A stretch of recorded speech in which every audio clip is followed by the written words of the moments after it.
What's up guys, BltzZ here today bringing you another video. In today's video, I want to talk about the stagger mechanic in Ghost of Tsushima and explain a bit on how it works. All enemies including bosses are susceptible to stagger, which leaves them open for free attacks.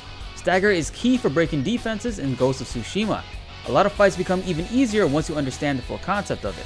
Regular square attacks are quick strikes that deal decent amount of damage, whereas your triangle attacks are slower but deal high damage.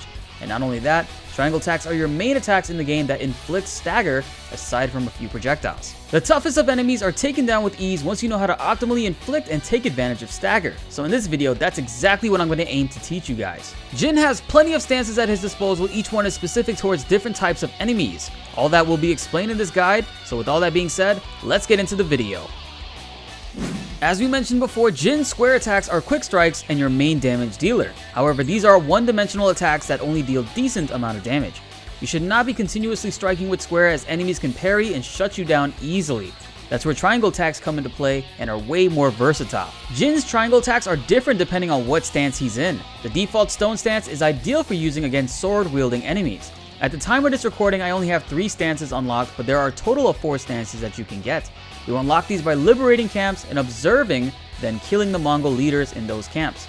Make sure to observe them before killing them, because this will allow you to collect 2 points towards your stances instead of just 1, and overall speed up the entire process. Stone stance is a must use against sword enemies including bosses, since majority of them wield swords. You can tap triangle to break their defenses and stun them, or you can hold triangle to unleash a piercing strike which deals heavy damage.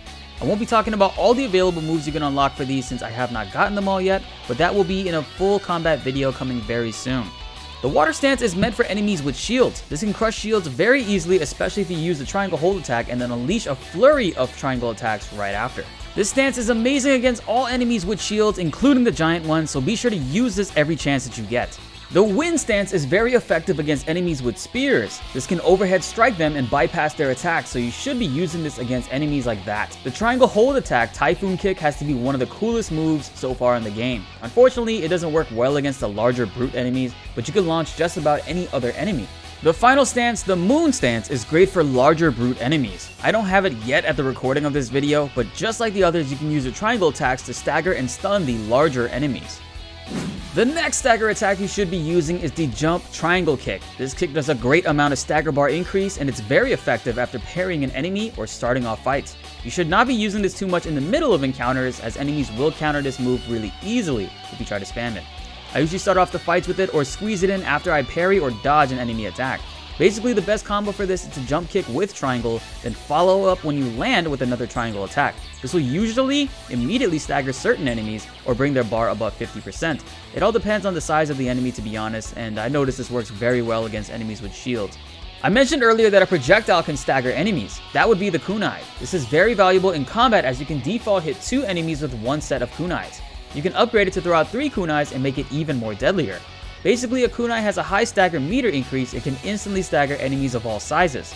You have plenty of time to plan out your attacks after landing a kunai on enemies, so be sure to use these in battles because you will regain plenty of them after each encounter. Using 1 kunai throws 3 out at once, but only uses 1 from your total inventory, so keep that in mind for battles and be sure to use them whenever things start to get a bit overwhelming. I'm serious, this is probably a really broken move to use, and make sure to get these upgraded as soon as possible. And that wraps it up for this video, guys. There are many ways to go about the combat for Ghost of Tsushima, but if you want to make things much easier on yourself, be sure to use the triangle attacks and use the correct stance that pertains to that enemy and stagger them. If you want an easier time remembering which stance is which, you can use some symbolism to help you out by matching the buttons to the stances. For example, the X button is for sword enemies, think of the X as 2 swords crossed. The circle button is for shield enemies, who usually have a circle shield. The triangle button is for spear enemies, and the triangle button is also shaped as like a spearhead. The square button is for the giant brute enemies because they are big like boxes. Remembering this will go a long way in making sure that you're prepared and much better for combat, because you will and should be switching stances very often for each fight. If you have not yet, please be sure to check out my previous video all about parrying. Parrying is very valuable in this game, and it will help you survive a lot of fights and make you look badass at the same time.